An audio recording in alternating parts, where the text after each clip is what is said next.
Je, kifaa chako kinahitaji kutengenezwa? Tunatoa uchunguzi wa bure. Bila simu au safari, tunachukua kutoka mlangoni mwako na kurudisha.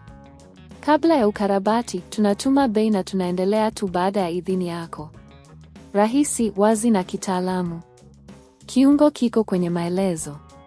Katika mwongo huu wa kiufundi, tutachunguza jinsi ya kubadilisha joysticks za Mandolab 5 kwa manyoya ya magnetiki.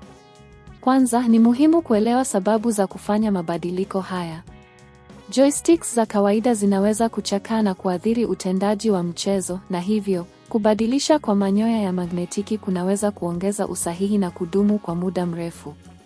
Hatua ya kwanza ni kupata vifaa vyote unavyohitaji.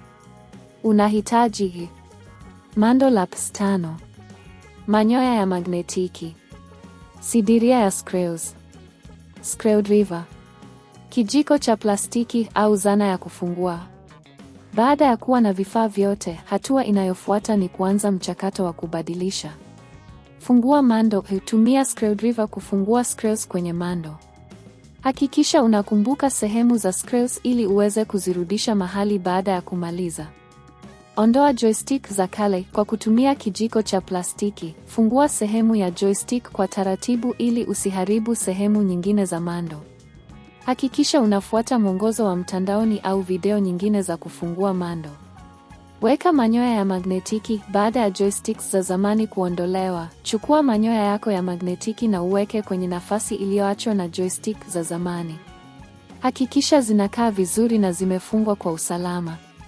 Funga tena mando. Baada ya kuweka manyoya, funga tena mando lako kwa kuangalia kwamba kila kitu kimewekwa mahali pake. Hakikisha umeweka screws zote kwa usahihi. Jaribu mando kabla ya kumaliza. Washa mando na ujiridhishe kuwa joysticks mpya zinafanya kazi. Jaribu kuchezesha mchezo mmoja ili kuona kama kuna tofauti katika utendaji. Ni muhimu kuelewa kuwa kubadilisha joysticks kunaweza kuathiri dhamana ya bidhaa yako. Kiwango cha huduma ya kuchukua nyumbani kinategemea eneo lako, lakini kwa kawaida huduma hizi ziko kati ya shilingi 2,000 hadi 5,000.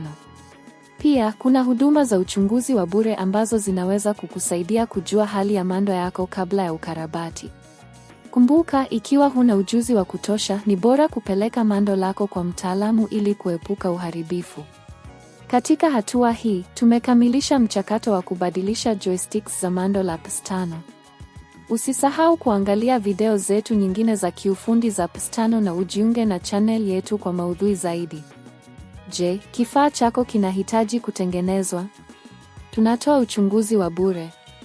Bila simu au safari, tunachukua kutoka mlangoni mwako na kurudisha. Kabla ya ukarabati, tunatuma bei na tunaendelea tu baada ya idhini yako. Rahisi, wazi na kitaalamu. Kiungo kiko kwenye maelezo.